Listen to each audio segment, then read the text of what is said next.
農曆3月3號是勞保宣靈公聖誕，全台西南慶祝活動提早在咧一禮拜前，由總統賴清德甲變揭開序幕。宣靈公正壽東港，廟方又舉辦了一系列祝壽發揮可疑，並辦理北區市里的綠色關懷活動，發送加壽禮盒2000塊，以及中加壽禮盒1500塊的紅包。咱宣靈公，咱這個老帝君的這聖誕，咱本廟呢，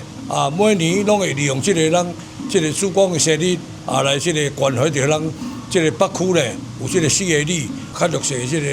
個中低收入戶來發掘這個這個紅包呢。本廟這個五大帝甲眾神明，讓來這個祈求，讓咱所有咱全台市的市民，咱國泰民安啊，這咱風調雨順啊。為感謝西南的善行付出，北區公所社會科長陳亞香也代表區長潘寶書前來頒發感謝狀。這些議員也來到現場協助發送慰助金，以行動支持西南董事會當年的無私貢獻。伫即個咱的五號大地宣靈公鬧聖誕節的時陣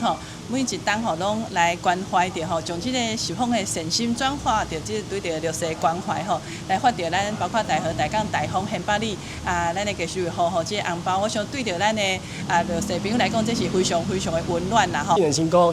對咱足儕弱勢的家庭來說，攏是非常的重要的。所以伫遮今日除了是歡迎大家來拜拜祈求平安以外，嘛透過咱的西南的善的這個舉動，可以讓更多需要咱社會關懷好朋友做伙當來參加。很感謝我們這個曾董事長率領咱的所有的幹部來拋磚引玉來讓我們這些鄉親在這個最需要的時候給我們溫暖。廟方這次關注對象是北區、大豐、縣北、大港、大河等4里的家屬以及中加壽禮盒家庭，發送每一盒紅包，希望讓綠色民眾感受到宗教以及社會溫暖關懷。台南新聞張偉忠採訪報道。